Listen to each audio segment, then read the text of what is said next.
ઓમ શ્રી ગણેશાય નમઃ. જય શ્રી કૃષ્ણ મિત્રો. આજે આપણે શ્રી ગણેશજીની કથા સાંભળીશું. મિત્રો, શ્રી ગણેશને બુધવાર મંગળવાર બંને દિવસ સમર્પિત છે અને ગણેશજીની કથા તમે રોજ સાંભળો તો બી ખૂબ શુભ છે અને રોજ ન સાંભળી શકો તો મંગળવાર બુધવાર અથવા ભગવાન ગણેશના તહેવારોમાં તમે સાંભળો, ચોથમાં સાંભળો, સંકટ ચોથ વિનાયક ચોથમાં, તો બી ઘણું શુભ માનવામાં આવે છે. ભગવાન ગણેશની કૃપા સદા આપણા પર રહે છે અને આપણા ઘરના પરિવારના વિઘ્ન ભગવાન ગણેશ હરે છે. તો આજે આપણે સાંભળીએ મા લક્ષ્મી અને ગણેશજીની કથા. મિત્રો, વિડીયો સારો લાગે તો લાઈક કરજો, શેર કરજો અને આ ચેનલને સબસ્ક્રાઈબ કરવાનું બિલકુલ ન ભૂલશો. મિત્રો, ભગવાનની વાર્તાઓ સાંભળવી ખૂબ શુભ મનાય છે. આપણા મનના વિકાર દૂર થાય છે અને મનને શાંતિ પ્રદાન થાય છે.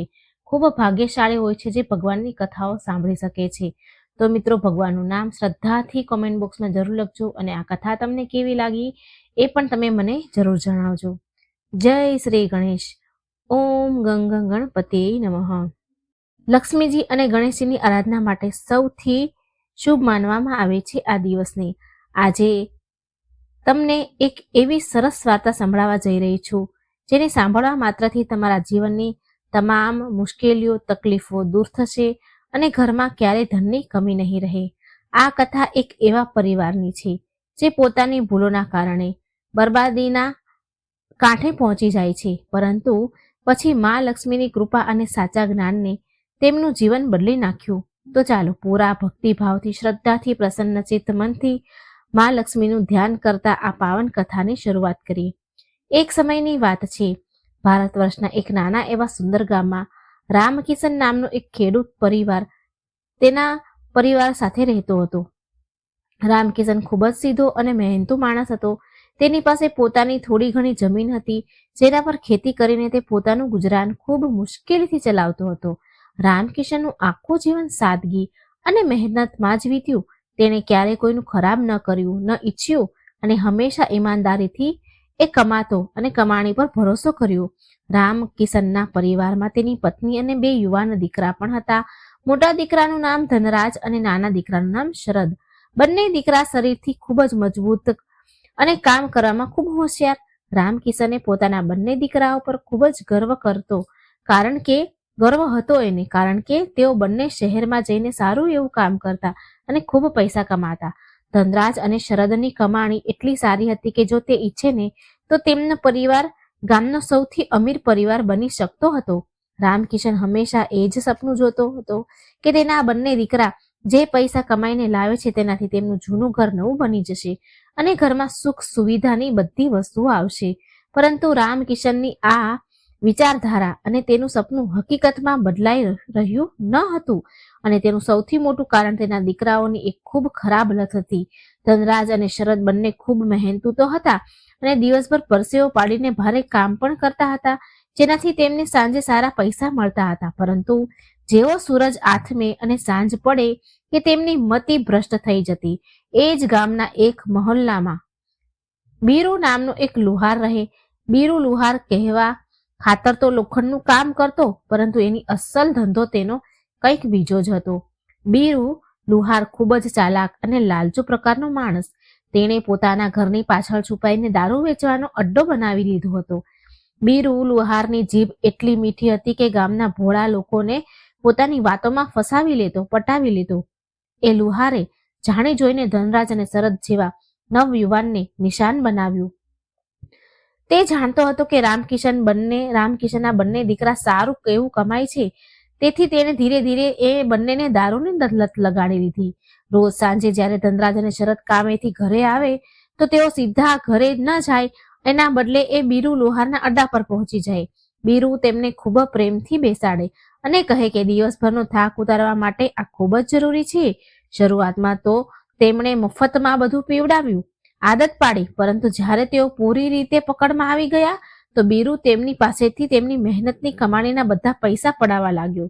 રામકિશન ઘરના દરવાજે બેસીને પોતાના દીકરાઓની રાહ જુએ. તેની ઘરડી આંખો રસ્તા તરફ ટકી રહેતી કે ક્યારે તેના દીકરા આવે અને ઘરમાં ખુશીઓ લાવે. પરંતુ જ્યારે પણ ધનરાજ અને શરદ ઘરે પાછા આવે તો નશામાં ધૂત હોતા અને ખાલી હાથે પાછા આવતા. જે પૈસા ઘરની તરક્કીમાં લગાવવા જોઈએ તે બીરુ લુહારની તિજોરીમાં જઈ રહ્યા હતા. આ સિલસિલો રોજનો થઈ ગયો. રામકિશન જ્યારે પોતાના દીકરાઓને સમજાવે તો તે નશામાં હોવાને કારણે તેની એક ન સાંભળે અને ઉપરથી પોતાના પિતા સાથે દલીલ કરવા લાગે. ઘરનું વાતાવરણ જે ક્યારેક શાંતિપૂર્ણ હતું હવે કંકાસ કકળાટમાં બની ગયું, અશાંતિનું ઘર બની ગયું. લુહાર માત્ર રામકિશનના દીકરાઓને જ નહીં પરંતુ તે આખા મહોલ્લાના ઘણા અન્ય લોકોને પણ આ રીતે બરબાદ કરી રહ્યો હતો. તેને એ વાતથી કોઈ ફરક પડતો ન હતો કે કોઈનું ઘર ઉજળી રહ્યું છે, કોઈના મા બાપ દુઃખી થઈ રહ્યા છે, કોઈના બાળકો ભૂખ્યા સૂઈ રહ્યા છે. તેને તો બસ પોતાના નફાથી જ મતલબ. તે રોજ નવી નવી ઉપાયો લગાવે, તરકીબો લગાવી લોકોને ઉધાર પણ આપતો, ઉધારમાં પણ એ નશો આપતો અને પછી તેમની પાસેથી વ્યાજ સહિત પૈસા વસૂલતો. રામકિશનને એ જોઈને ખૂબ જ દુઃખ થતું હતું કે તેના યુવાન દીકરા જે તેના ગડપણનો સહારો છે, ગડપણની લાકડી જ બનવા જોઈએ, તેઓ પોતાને અને પોતાના પરિવારને ગરીબીના દલદલમાં ધકેલી રહ્યા છે. એક દિવસ રામકિશને ખૂબ હિંમત ભેગી કરી અને પોતાના દીકરાઓ સાથે વાત કરવાનું વિચાર્યું. સવારનો સમય હતો અને બંને દીકરા કામ પર જવાની તૈયારી કરી રહ્યા હતા. તે સમયે તેઓ નશામાં ન હતા, તેથી રામકિશને વિચાર્યું કે કદાચ આજે તેની વાતની એમના પર કોઈ અસર પડે. રામકિશને ખૂબ પ્રેમથી ધનરાજ અને શરદને પોતાની પાસે બેસાડ્યા અને કહ્યું, બેટા, તમે બંને આટલી બધી મહેનત કરો છો, લોહી પરસેવો એક કરો છો, પરંતુ તમારા હાથમાં કંઈ જ બચતું નથી. જો આપણું ઘર કેટલું જૂનું થઈ ગયું છે, છત ટપકે છે અને ઘરમાં રાશન પાણી લાવવા માટે પણ વિચારવું પડે છે.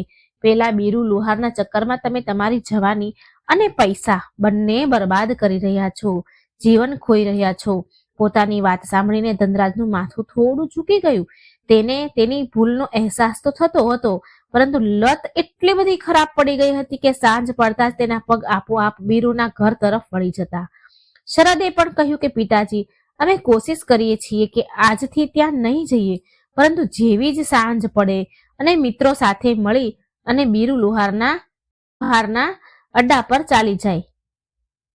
એનો અવાજ એને રોકી નતો શકતો. રામકિશને ઊંડો શ્વાસ લીધો અને મનમાં ને મનમાં મા લક્ષ્મીને યાદ કર્યા કે હે માં, મારા બાળકોને સદબુદ્ધિ આપો, નહીં તો આ લુહાર મારા આખા પરિવારને રસ્તા પર લાવી દેશે. રામકિશનની સમજાવટ અને ભગવાનનું નામ લીધા પછી તે દિવસે તો ધનરાજ અને શરદે મનમાં નક્કી કરી લીધું હતું કે તેઓ હવે પોતાની મહેનતની કમાણીને આમ બરબાદ નહીં થવા દે. બંને ભાઈઓ ઘરેથી નીકળ્યા અને શહેર તરફ કામ કરવા ગયા.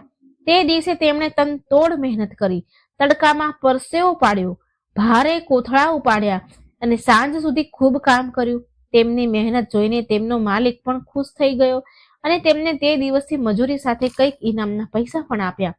સાંજે જ્યારે તેના ખિસ્સામાં સારા એવા પૈસા આવ્યા તો બંને ભાઈઓના ચહેરા ખીલી ઉઠ્યા. તેમણે વિચાર્યું કે આજે તો આ પૈસા લઈ જઈને પિતાજીના હાથમાં આપીશું અને મા માટે થોડા ફળ પણ લઈ જશું. આમ વિચારીને તેઓ બંને ખુશી ખુશી ગામ તરફ પાછા ફર્યા. પરંતુ બુરાઈ એટલી સરળતાથી પીછો ક્યાં છોડે છે. બીરુ લુહાર જે પોતાની દુકાન પર બેઠો ગીત જેવી નજર લગાવીને રહેતો હતો, તેનો તો બસ આ જ સમયની રાહ હતી. જેવા ધનરાજ અને શરદ તેના મહોલ્લામાં વળ્યા, ગલીમાં પસાર થવા લાગ્યા કે બીરુએ તેમને જોઈ લીધા. તેને જોયું કે આજે બંને ભાઈઓની ચાલમાં એક અલગ જ ખુશી છે અને તેઓ સીધા ઘર તરફ જઈ રહ્યા છે. તેની તરફ જોઈ પણ નથી રહ્યા. બીરુ સમજી ગયું કે આજે આમના ખિસ્સા ગરમ છે અને જો આ સીધા ઘરે જતા રહ્યા તો તેનો આજનો ધંધો ધીમો પડી જશે. બીરુ પોતાની જગ્યાએથી ઊભો થયો અને ખૂબ મીઠા અવાજે બૂમ પાડી, અરે ઓ ધનરાજ, ઓ શરદ, શું વાત છે ભાઈ? આજે મોટા વટમાં છો. લાગે છે શહેરમાં મોટી કમાણી થઈ છે, જે પોતાના જૂના યારને પણ ભૂલી ગયા. બીરુનો અવાજ સાંભળીને બંને ભાઈઓ થંભી ગયા. ધનરાજે શરદ તરફ જોયું અને શરદે ધનરાજ તરફ જોયું. તેમણે વિચાર્યું કે બસ એકવાર રામ રામ કરીને આગળ નીકળી જઈશું, રોકાશું નહીં. ધનરાજે કહ્યું, ના કાકા, આજે થોડી ઉતાવળ છે, ઘરે પિતાજી રાહ જોઈ રહ્યા છે. આમ કહીને તેઓ આગળ વધવા જઈ જ રહ્યા હતા કે બીરુ લુહારે પોતાનો સૌથી ખતરનાક પાસો ફેંક્યો. તે હસતા હસતા બોલ્યો, અરે, તો શું હું તમને રોકી રહ્યો છું? હું તો બસ એ કહી રહ્યો હતો કે આજે મારો જન્મદિવસ છે અને મેં મારા ખાસ મિત્રો માટે સારી એવી બોટલો મંગાવી છે. વિચાર્યું હતું કે તમે બંને સાથે ખુશી મનાવીશ, પણ ઠીક છે, તમે લોકો જાઓ, હું એકલો જ મનાવી લઈશ. મફતનો દારૂ અને બીરુની ચીકણી ચૂપડી વાતો પોતાના પર અસર દેખાડવાનું શરૂ કરી દીધું. જે સંકલ્પ તેઓએ સવારે લઈને નીકળ્યા હતા તે સાંજ પડતા નબળો પડવા લાગ્યો. શરદે ધીમેથી ધનરાજને કહ્યું, ભાઈ, કાકાનો જન્મદિવસ છે, બસ થોડી વાર બેસીને બધાએ આપીને શુભકામના આપીને આવી જઈશું. પીશું નહીં, બસ મળીને ચાલ્યા જઈશું. આજ તે ભૂલ હતી જે દરેક શરાબી કરે છે. તેઓ બંને બીરુની ઝાડમાં ફસાઈ ગયા અને તેના ખાટલા પર જઈને બેસી ગયા. બીરુએ પહેલા તો તેમને વાતોમાં ઉલઝાવ્યા, પછી ખોટી શાન બતાવી અને ધીરે ધીરે તેમની સામે દારૂ પીરસી દીધો. જે ભાઈઓ કસમ ખાઈને નીકળ્યા હતા કે આજે નહીં પીએ, તેઓ થોડી ક્ષણમાં બધું ભૂલી ગયા. એક ગ્લાસ પછી બીજો ગ્લાસ અને પછી તો ગણતરી જ ખતમ થઈ ગઈ. બીરુ લુહાર મનમાં ને મનમાં હસી રહ્યો હતો. તેણે ખૂબ ચાલાકીથી તેમના ખિસ્સામાં રાખેલા બધા પૈસા કઢાવી લીધા. જે પૈસા ઘરના સમારકામ માટે હતા, જે પૈસા માની દવા અને રાશન માટે હતા, તે બધા બીરુની તિજોરીમાં ગયા. રાત ઘણી થઈ ચૂકી હતી. બંને ભાઈઓ નશામાં ધૂત થઈને લથડિયા ખાતા ત્યાંથી નીકળ્યા. બીરુએ તેમને દરવાજા સુધી છોડ્યા અને ટોણા મારતા ધીરેથી બબડ્યો, જાઓ, હવે ઘરે જઈને તમાશો કરો. કાલે ફરી મારા શરણમાં આવશો. આ બાજુ ઘરે રામકિશન અને તેની પત્ની બેચેનીથી રાહ જોઈ રહ્યા હતા. રામકિશન વારંવાર ઉઠીને દરવાજા સુધી જતો અને અંધારામાં જોતો. તેની પત્નીએ કહ્યું, આજે તો તેમણે કસમ ખાધી હતી, જોજો આજે તેઓ જરૂર સીધા ઘરે આવશે અને બધું ઠીક થઈ જશે. રામકિશન પણ આ જ આશામાં હતો. ત્યારે જ ગલીમાં શોર સંભળાયો. કૂતરાઓના ભસવાનો અવાજ અને લથડિયા ખાતા કદમોના અવાજે રામકિશનનું દિલ તોડી નાખ્યું. જેવો દરવાજો ખુલ્યો, ધનરાજ અને શરદ એકબીજાના સહારે પડતા આખડતા ઘરની અંદર આવ્યા. તેમની હાલત જોઈને રામકિશનનું કાળજું કંપી ઉઠ્યું. તેઓ બંને ન માત્ર ખાલી હાથે આવ્યા હતા, પરંતુ નશામાં પોતાનું ભાન પણ ગુમાવી બેઠા હતા. રામકિશને જ્યારે પૂછ્યું કે બેટા, આજે તો તમે વચન આપ્યું હતું મને, પછી આ બધું શું છે? તો નશામાં ચોર ધનરાજે જોરથી બૂમ પાડીને કહ્યું, અરે ડોસા, ચૂપ રહે. અમે કમાઈએ છીએ તો અમે જ ઉડાડીશું ને. તું અમને શીખવાડવા વાળો કોણ છે?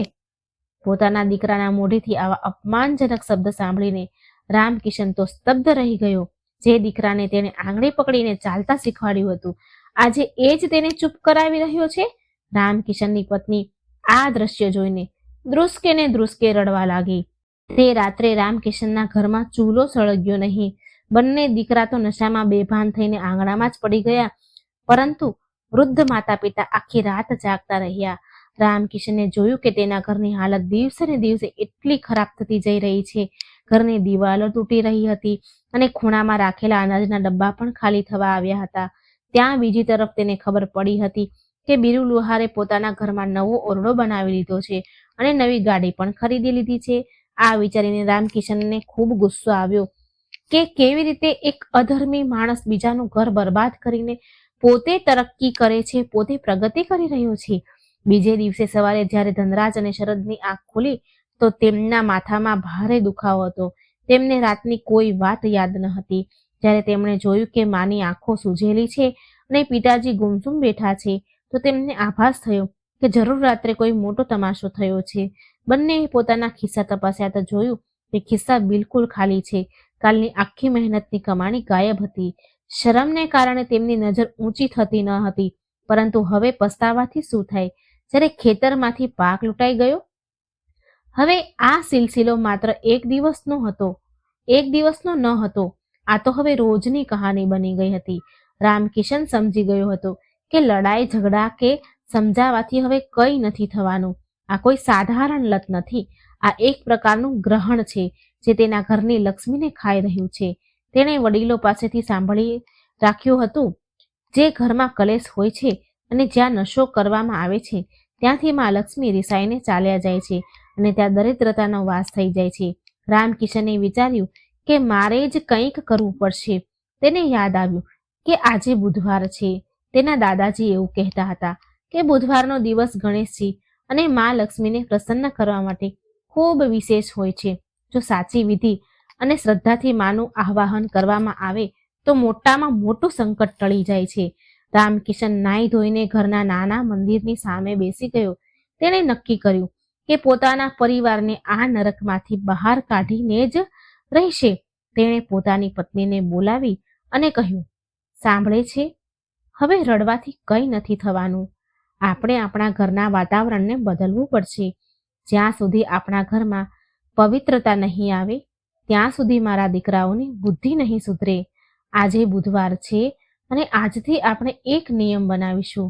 તેની પત્નીએ આંસુ લૂછતા પૂછ્યું, કેવો નિયમ? આપણે શું કરી શકીએ? તેઓ આપણું સાંભળે છે જ ક્યાં? આપણું કંઈ જ સાંભળતા નથી.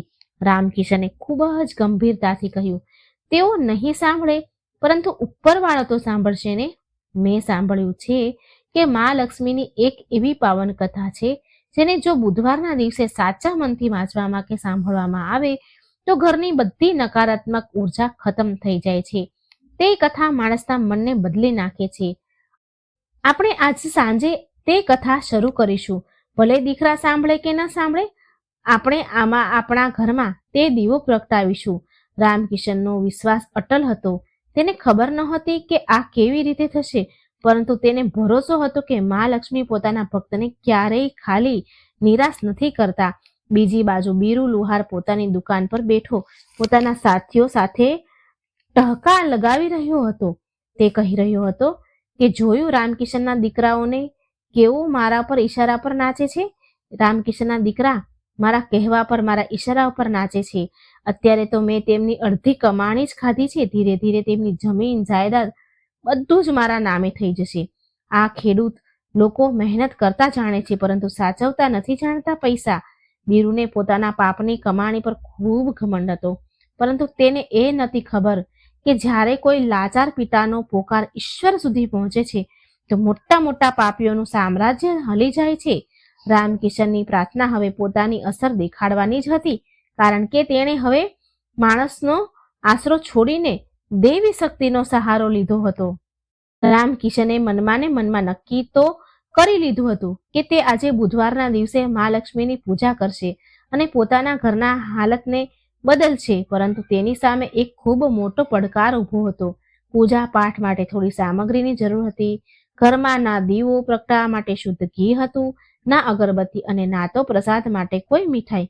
અહીં સુધી કે ભગવાનને ભોગ લગાવવા માટે સાકર પણ ડબ્બામાં ખતમ થઈ ગઈ હતી. રામકિશન પોતાના ખાટલા પરથી ઉઠ્યો અને ઘરના એક ખૂણામાં ગયો જ્યાં તેણે ઘણા સમય પહેલા થોડા પૈસા છુપાવીને રાખ્યા હતા. આ પૈસા તેણે પોતાની બીમારીના સમય માટે બચાવ્યા હતા. ધ્રુજતા ધ્રુજતા હાથે તેણે એક જૂના કપડાની પોટલી ખોલી તેમાં થોડા સિક્કા અને વળેલા તૂટેલા થોડા નોટ હતા. રામકિશનને તેમને ગણ્યા. કુલ મળીને 25 નીકળ્યા. 25 રૂપિયા. આજના જમાનામાં આટલા ઓછા પૈસામાં ઘરનો ખર્ચ ચલાવવાનો ખૂબ જ મુશ્કેલ હતો.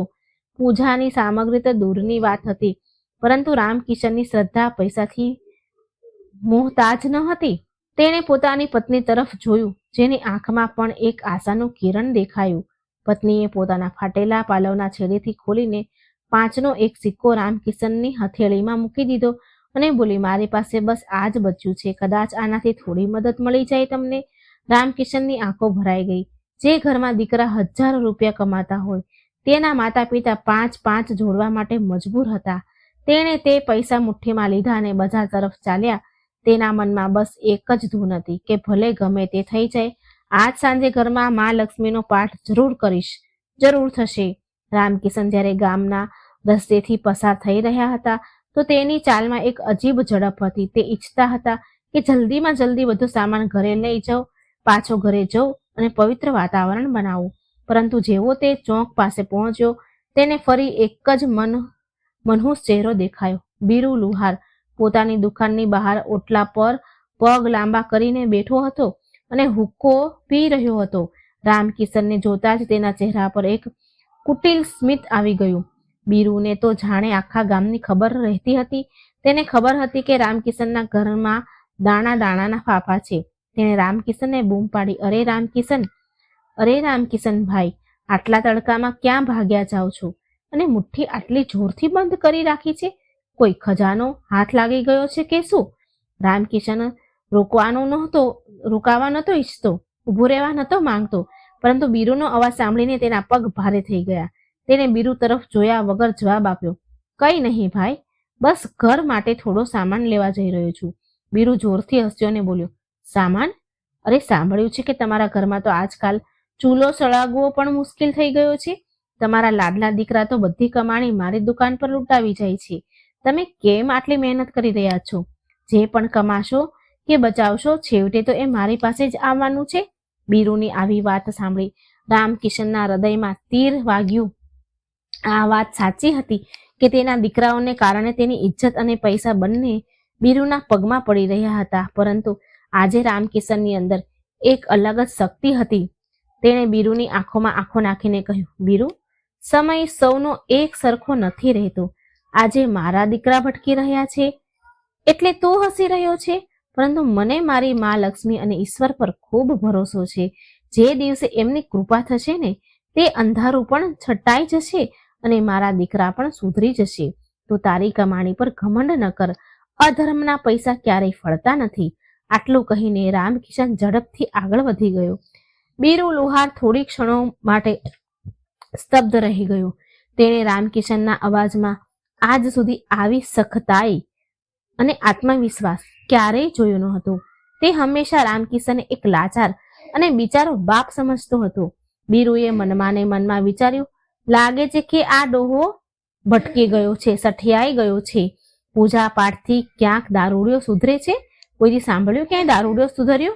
આજે સાંજે જોઈશ કે આના દીકરા આના ભજન સાંભળે છે કે મારી બોટલ સંભાળે છે. બીરુએ ફરીથી પોતાનો હુંકો ખેંચ્યો અને ધુમાડાના ગોટા બનાવવા લાગ્યો. બીજી બાજુ રામકિશન કરિયાણાની દુકાન પર પહોંચે છે. તેને ખૂબ વિચારી સમજીને ખરીદી કરી. મોંઘા ઘીની જગ્યાએ તેને થોડું તેલ લીધું, મીઠાઈની જગ્યાએ ગોળ લીધો, પતાસા લીધા અને થોડા ફૂલ અને અગરબત્તી ખરીદી. દુકાનદાર પણ રામકિશનને જાણતો હતો. તેણે પૂછ્યું, કાકા, આજે કોઈ ખાસ તહેવાર છે કે શું? રામકિશને સ્મિત કરતા કહ્યું, બેટા, જ્યારે જાગો ત્યારે સવાર. આજથી મારા ઘરમાં ખુશીનો તહેવાર શરૂ થવાનો છે. સામાન લઈને રામકિશન ઘરે પાછો આવ્યો. ઘરે પહોંચીને તેણે જોયું કે તેના બંને દીકરા ધનરાજ અને શરદ તૈયાર થઈને કામ પર જવા માટે આંગણામાં ઊભા હતા. તેમના ચહેરા ઉતરેલા હતા અને શરીરમાં કાલનો થાક હજુ પણ બાકી હતો. જેવા તેમણે પોતાના પિતાના હાથમાં પૂજાનો સામાન જોયો, તેઓ ચોંકી ગયા. ધનરાજે પૂછ્યું, પિતાજી, આ બધું શું છે? ઘરમાં ખાવા માટે લોટ નથી અને તમે આ ફૂલ પતાસા લઈને આવ્યા છો? રામકિશને ખૂબ સંયમથી કામ લીધું, ખૂબ ધીરજ રાખી. તેણે ગુસ્સો ન કર્યો પણ ખૂબ શાંતિથી કહ્યું, બેટા, આ લોટ દાળ કરતાં વધારે જરૂર છે. આ આપણા ઘરની સુખ શાંતિનો સામાન છે. શરદે ચીડાતા કહ્યું, તમે પણ ક્યાં ચક્કરમાં પડી રહ્યા છો? પૂજા કરવાથી જો પૈસા વરસતા હોત તો દર હરેક કોઈ પૂજારી બની જાત ને. અમને કામ પર જવા દો, મોડું થાય છે. બંને ભાઈ જવા માટે વળ્યા. રામકિશન જાણતા હતા કે અત્યારે તેમને સમજાવવા પથ્થર પર માથું પછાડવા જેવું છે, પરંતુ તેણે તેમને દરવાજા પર રોકી લીધા. રામકિશને કહ્યું, રોકાઈ જાઓ. મને ખબર છે તમને લોકોને મારી વાત પર વિશ્વાસ નથી. તમે યુવાન છો, તમને લાગે છે કે તમે જે કરી રહ્યા છો તે જ સાચું છે, પરંતુ આજે મારી એક વાત માની લો. બંને ભાઈ રોકાઈ ગયા. રામકિશને તેમની આંખોમાં જોતા કહ્યું, જુઓ, મેં તમને ક્યારેય કોઈ વસ્તુ માટે મજબૂર નથી કર્યા, પરંતુ આજે બુધવાર છે. આજે સાંજે હું ઘરમાં એક નાની અમથી કથા કહીશ. હું તમારી પાસે કોઈ પૈસા નથી માંગી રહ્યો, બસ તમારો થોડો સમય માંગી રહ્યો છું. શું તમે તમારા વૃદ્ધ બાપ માટે આજ સાંજે થોડા વહેલા ઘરે આવી શકશો? બસ સૂરજ ડૂબતા પહેલા આવી જજો. ત્યાર પછી તમારે જે કરવું હોય તે કરજો. પિતાના અવાજમાં એક અજીબ જ લચક અને દર્દ હતું. ધનરાજ અને શરદ જે નશામાં શૈતાન બની જતા હતા, પરંતુ હોશમાં તેઓ હજુ પણ પોતાના પિતાનું થોડું ઘણું સન્માન તો કરતા હતા. તેમને લાગ્યું કે પિતાજી આટલું કરી રહ્યા છે તો કદાચ કોઈ ખાસ વાત હશે. ધનરાજે નજર ચોરતા કહ્યું, ઠીક છે, કોશિશ તો જરૂર કરીશું. આમ પણ આજે કામ વધારે નથી. શરદે પણ માથું હલાવ્યું, હા, આવી જઈશું, પરંતુ અમારે કોઈ લાંબુ લચક ભાષણ નથી સાંભળવું. આટલું કહીને બંને દીકરા કામ પર નીકળી ગયા. તેમના ગયા પછી રામકિશનની પત્નીએ ચિંતિત થઈને પૂછ્યું, શું તમને લાગે છે તેઓ આવશે કે રોજની જેમ બીરુ તેમને ફસાવી લેશે? રામકિશને પૂજાની સામગ્રી સાફ કરતા કહ્યું, આવશે ભાગ્યવાન, જરૂર આવશે. આજે મારું દિલ કહી રહ્યું છે કે મા લક્ષ્મી આપણી લાજ રાખશે. તું બસ ઘરની સફાઈમાં લાગી જા, ઘરના ખૂણે ખૂણો ચમકાવી દે. મા લક્ષ્મી ત્યાં જ આવશે જ્યાં સફાઈ અને પવિત્રતા હોય છે. ત્યાં પછી રામકિશન અને તેની પત્ની ઘરની સફાઈમાં લાગી ગયા. તેમણે ઘરના ઝાડા સાફ કર્યા, આંગણાને છાણથી લીપ્યું અને ફાટેલા જૂના પડદા ધોઈને સુકાવ્યા. ભલે ઘર કાચું હતું અને દિવાલો જૂની હતી, પરંતુ તેમની મહેનતથી ઘરનું વાતાવરણ બદલાઈ ગયું. બપોર થતા થતા આખું ઘર સાફ થઈ ગયું.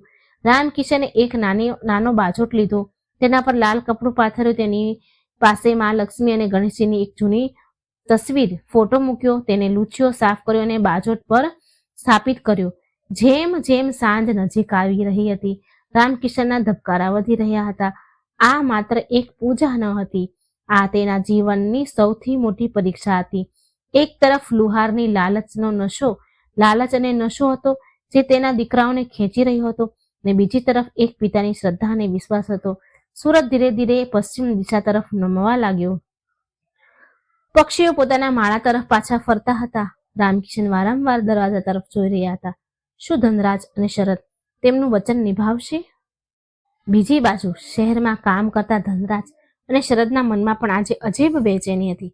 બપોરના જમવાના સમયે શરદે ધનરાજને કહ્યું, ભાઈ, આજે પિતાજી કંઈક વધારે જ ભાવુક થઈ રહ્યા હતા.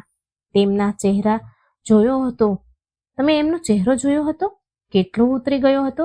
ધનરાજે રોટલીનો ટુકડો તોડતા કહ્યું, હા, મને પણ ખરાબ તો લાગે છે. આપણે કમાઈએ તો ઘણું છીએ, પરંતુ બચતું કંઈ નથી. બધું પેલા બીરુના ચક્કરમાં ઉડી જાય છે. આજે મન નથી કરી રહ્યું ત્યાં જવાનું. પિતાજીએ બોલાવ્યા છે તો આજે જલ્દી ઘરે જઈએ, પરંતુ આદત ખૂબ ખરાબ વસ્તુ હોય છે. જેવું કામ ખતમ થયું અને સાંજના 5 વાગ્યા, તેમના સાથીઓએ કહ્યું, અરે, આજે તો બીરુએ નવી જાતનો દારૂ મંગાવ્યો છે, બહુ કડક છે, ચાલો થોડું ચાખીને આવીએ. ધનરાજ અને શરદના પગ ડગમગવા લાગ્યા. એક પળ માટે તેમને પિતાનો ચહેરો યાદ આવ્યો અને બીજી જ પળે બીરુની મખમલી મહેફિલ. બંને ભાઈ બે રસ્તા પર ઊભા હતા. એક રસ્તો ઘર તરફ જતો હતો જ્યાં શાંતિ અને સુધાર હતો, અને બીજો રસ્તો બીરુના અડ્ડા તરફ જતો હતો જ્યાં નશો અને બરબાદી હતી. તે જ સમયે રામકિશને પોતાના ઘરમાં દીવો પ્રગટાવ્યો. ઘીના અભાવમાં તેણે તેલનો જ દીવો પ્રગટાવ્યો હતો, પરંતુ તેની જ્યોત ખૂબ તેજ હતી. તેણે અગરબત્તી પ્રગટાવી જેની સુગંધ આખા ઘરમાં ફેલાઈ ગઈ. રામકિશને હાથ જોડીને પ્રાર્થના કરી, હે માં, મારા બાળકોને સાચો રસ્તો બતાવજે. તેમને તે રાક્ષસની ચુંગલમાંથી બચાવી લેજે. રાક્ષસ બીરુના ઝાડમાંથી બચાવી લેજે. પ્રાર્થનાની અસર હવામાં ભળવા લાગી. બીજી બાજુ ધનરાજે પોતાના સાથીઓને કહ્યું, ના, આજે નહીં અમારે આવવું. અમે પિતાજીને વચન આપ્યું છે, આજે અમારે ઘરે જવું પડશે. સાથીઓએ તેની મજાક ઉડાવી. અરે, બની ગયા ને બાપના આજ્ઞાકારી દીકરા, જા પીને તો તું આમ પણ ઘરે જ જાત. આજે કોરો જશે કે શું? પરંતુ આજે ધનરાજની અંદર ખબર નહીં ક્યાંકથી હિંમત આવી ગઈ હતી. તેણે શરદનો હાથ પકડ્યો અને કહ્યું, ચાલ શરદ, આજે બીરુનું મોઢું નથી જોવું, આજે ઘરે ચાલ. શરદ પણ તૈયાર થઈ ગયો. બંને ભાઈઓએ પોતાના પગ ઘર તરફ વધારી દીધા. આ પહેલી જીત હતી, પરંતુ બીરુ લુહાર આટલી સરળતાથી હાર ક્યાં માનવાનો હતો? તે જાણતો હતો કે સાંજના સમયે પંખી ક્યાં પાછા ફરે છે, અને તેણે તેમના રસ્તામાં ઝાડ બિછાવવાનું શરૂ કરી દીધું. સાંજનું અંધારું ઘેરાવા લાગ્યું. ધનરાજ અને શરદ ઝડપથી પોતાના ઘર તરફ વધી રહ્યા હતા. તેમના મનમાં એક અજીબ કશ્મકશ ચાલી રહી હતી. એક તરફ વર્ષો જૂની દારૂની લત તેમને પાછળ ખેંચી રહી હતી, બીજી તરફ પિતાને આપેલું વચન તેમને આગળ ધકેલી રહ્યું હતું. જેવા તેઓ બીરુ લુહારના અડ્ડા પાસે વળાંકે પહોંચ્યા કે બીરુ ત્યાં પહેલેથી જ ઊભો હતો. તેને દૂરથી જ બંને ભાઈઓને આવતા જોઈ લીધા. બીરુએ જાણી જોઈને રસ્તા વચ્ચે પોતાનો ખાટલો નાખી રાખ્યો હતો, જેથી કોઈ પણ ત્યાંથી રોકાયા વગર ન જઈ શકે. જેવા ધનરાજ અને શરદ ત્યાં પહોંચ્યા, બીરુએ હાથ ઉઠાવીને તેમને રોક્યા અને પોતાના સૌથી ચીકણા સ્મિત સાથે બોલ્યા, અરે, મારા શેરો, આજે આટલા જલ્દી ઘરે જવાની શું આફત આવી ગઈ? જો આજે તો મોસમ પણ કેટલું સરસ છે, સુંદર છે. મેં તમારા બંને માટે કડક વાળી બોટલ અલગથી કાઢીને રાખી છે. બસ 2 ઘૂંટ લગાવી લો, પછી ચાલ્યા જજો. પૈસા નથી તો શું થયું? તમારો ભાઈ બીરુ હજુ જીવતો છે, ઉધાર લખી લઈશ. બીરુની વાતમાં એવો જાદુ હતો કે શરદના પગ ત્યાં જ થંભી ગયા. તેની નજર એ તરફ વળી ગઈ જ્યાં બીરુના બાકી ગ્રાહક બેસીને પી રહ્યા હતા. શરદે લલચાયેલી નજરોથી ધનરાજ તરફ જોયું અને ધીમા અવાજે કહ્યું, ભાઈ, કાકા ઠીક જ તો કહી રહ્યા છે. બસ થોડી વાર બેસી લઈએ, પછી ચાલ્યા જઈશું. પિતાજીને શું ખબર પડવાની? ધનરાજ પણ એક પળ માટે ડગમગ્યો. તેની અંદરની તલબે જોર માર્યું, પરંતુ ત્યારે જ તેને સવારની તે ઘટના યાદ આવી ગઈ જ્યારે તેના પિતાજીએ ધ્રુજતા હાથે 5નો સિક્કો ગણ્યા હતા. 5 સિક્કા ગણ્યા. તેને પોતાના પિતાનો તે નિરાશ અને લાચાર ચહેરો યાદ આવ્યો. ધનરાજે પોતાની મુઠ્ઠી વાંખી લીધી. તેણે શરદનો હાથ જોરથી પકડ્યો અને ખેંચ્યો. ધનરાજે બીરુની આંખોમાં જોતા સખ્ત અવાજમાં કહ્યું, ના કાકા, આજે નહીં. આજે અમારા ઘરમાં પૂજા છે અને અમે પિતાજીને વચન આપ્યું છે. રસ્તો છોડો, અમારે મોડું થઈ રહ્યું છે. બીરુ આ સાંભળીને તો સ્તબ્ધ રહી ગયો. તેણે ક્યારેય ધનરાજના અવાજમાં આટલો દમ નહોતો જોયો. બીરુએ ફરીથી પેંતરો બદલ્યો અને ટોણા મારતા કહ્યું, અરે વાહ, 100 ઉંદર મારીને બિલાડી હજ કરવા ચાલી. તમે લોકો આને પૂજા? કાલ સવારે જ્યારે નશો તૂટશે ત્યારે ફરી મારા જ પગમાં પડશો. જાઓ, જઈને પોતાના ઘરડા બાપની આરતી ઉતારો. બીરુ અને તેના સાથીઓ જોર જોરથી હસવા લાગ્યા. તેમનું હસવું ધનરાજ અને શરદના દિલ પર હથોડાની જેમ વાગ્યું, પરંતુ આજે તેમણે વળતો જવાબ ન આપ્યો. તેઓ ચૂપચાપ માથું ઝુકાવીને ત્યાંથી નીકળી ગયા. જેવા તેઓ બીરુના વિસ્તારમાંથી બહાર નીકળ્યા અને પોતાના ઘરની ગલીમાં વળ્યા, તેમને એક અજીબ શાંતિનો અનુભવ થયો. એવું લાગ્યું કે જાણે કોઈ ભારે બોજમાંથી મુક્તિ મળી હોય. જેમ જેમ તેઓ ઘરની નજીક આવી રહ્યા હતા, હવામાં એક ભૂઈની સુગંધ તરી રહી હતી. અગરબત્તીની સુગંધ હતી જે તેમના ઘરેથી જ આવી રહી હતી. ઘરના દરવાજા પર પહોંચીને બંને ભાઈ રોકાઈ ગયા. તેમણે જોયું કે તેમનું કાચું મકાન આજે કંઈક અલગ જ લાગી રહ્યું હતું. આંગણું સાફ સુથરું હતું, છાણથી લીપેલું હતું અને વચ્ચે એક નાનો બાજોટ પર દીવો પ્રગટી રહ્યો હતો. રામકિશન અને તેમની માતા સાફ કપડાં પહેરીને બાજોટ પાસે બેઠા હતા. દીવાના અંજવાળામાં રામકિશનનો ચહેરો ચમકી રહ્યો હતો. જેવા રામકિશને પોતાના બંને દીકરાઓને દરવાજા પાસે ઉભેલા જોયા અને તે બિલકુલ હોશમાં, તેની ખુશીનો તો પાર ન રહ્યો. તેની આંખમાં આંસુ આવી ગયા, આંસુ છલકાઈ પડ્યા. રામકિશન ઉઠીને પોતાના બંને દીકરાઓને ભેટ્યા. તેણે કહ્યું, મને ખબર હતી મારો વિશ્વાસ નહીં તૂટે. મને ખબર હતી તમે આવશો. માએ પણ પોતાના દીકરાઓના માથા પર હાથ ફેરવ્યો. ધનરાજ અને શરદને આજે પોતાના ઘરમાં એક અલગ જ શાંતિ અનુભવાઈ રહી હતી. તે શોર બકોર, તે બીરુની ગંદી વાતો અને તે માથાનો દુખાવો બધું અહીં આવ્યા પછી ગાયબ થઈ ગયું હતું. બંને ભાઈઓ હાથ મોઢું ધોવે છે અને પિતાની પાસે આવીને બેસી ગયા. રામકિશને કહ્યું, બેટા, આજે તમે બંનેએ પોતાની ઈચ્છા શક્તિ બતાવીને એ સાબિત કરી દીધું છે કે તમે ઈચ્છો તો કંઈ પણ કરી શકો છો. આજે બુધવાર છે અને આજે આપણે મા લક્ષ્મીની પાવન કથા સાંભળીશું, જેને સાંભળવાથી રાજા રંક બની જાય છે અને રંક રાજા. આ કથા આપણને શીખવે છે કે જીવનમાં ધનનું અસલ મહત્વ શું છે અને તે કોની પાસે ટકે છે. ધનરાજે ખૂબ શ્રદ્ધાથી પૂછ્યું, પિતાજી, એવી તો કઈ કથા છે જેના વિશે તમે સવારે મને વાત કરી રહ્યા હતા? અમને પણ સંભળાવો. રામકિશને દીવાની જ્યોતને સરખી પ્રગટાવી. મા લક્ષ્મી અને ગણેશજીને પ્રણામ કર્યા અને કથા શરૂ કરતા પહેલા બોલ્યા, જુઓ દીકરાઓ, આ વાર્તા એક સાહુકાર અને તેના 7 દીકરાઓની છે, પરંતુ આ હકીકતમાં દરેક તે માણસની વાર્તા છે જે ભટકી જાય છે. આને ધ્યાનથી સાંભળજો, કારણ કે આમાં જીવનનું તે રહસ્ય છુપાયેલું છે જે તમને કોઈ સ્કૂલ, કોલેજમાં કે કઈ જગ્યાએ પણ શીખવાડવામાં નહીં આવે. કોઈ શીખવી નહીં શકે. ઘરનું વાતાવરણ પૂરી રીતે બદલાઈ ચૂક્યું હતું.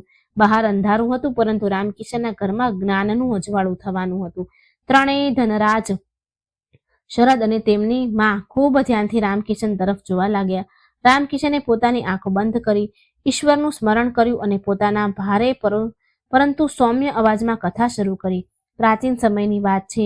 એક નગરમાં એક ખૂબ જ મોટો એક ધનવાન સાહુકાર રહેતો હતો. સાહુકાર પાસે ધન દોલતની કોઈ કમી ન હતી. તેના ઘરમાં હીરા મોતી એવા વેરાયેલા રહેતા જાણે કાંકરા પથ્થર. તે સાહુકારના 7 દીકરા અને 7 વહુઓ હતી. સાહુકારનો પરિવાર ખૂબ મોટો હતો અને તે પોતાના પરિવારને ખૂબ પ્રેમ કરતો હતો. પરંતુ તે ઘરમાં એક મોટી ખામી હતી. ત્યાં ધન તો ઘણું હતું, પરંતુ તે ધનની કદર કોઈને ન હતી. સાહુકારની જે સૌથી નાની વહુ હતી તે ખૂબ સંસ્કારી અને સમજદાર હતી, પરંતુ બાકીની 6 વહુઓ અને સાહુકારની પત્નીને પોતાના ધન પર ખૂબ જ ઘમંડ હતો. એક દિવસની વાત છે. ઘરમાં જમવાનું બની રહ્યું હતું. સાહુકારની પત્ની એટલે પેલા 7 છોકરાઓની માં રસોડામાં કામ કરી રહી હતી. ત્યારે દરવાજા પર એક ભિક્ષુક આવ્યો. તે ખૂબ જ દયનીય અવસ્થામાં હતો. કપડાં ફાટેલા હતા અને તે ભૂખથી બેહાલ લાગી રહ્યો હતો. તેણે દરવાજા પર બૂમ પાડી, માં, બહુ ભૂખ લાગી છે, કંઈક ખાવાનું આપો. ઈશ્વર તમારા ભંડાર ભરેલા હંમેશા રાખે. તે સમયે સાહુકારની પત્ની હાથમાં કંઈક કામ કરી રહી હતી. તેના હાથમાં કંઈક કામ હતું.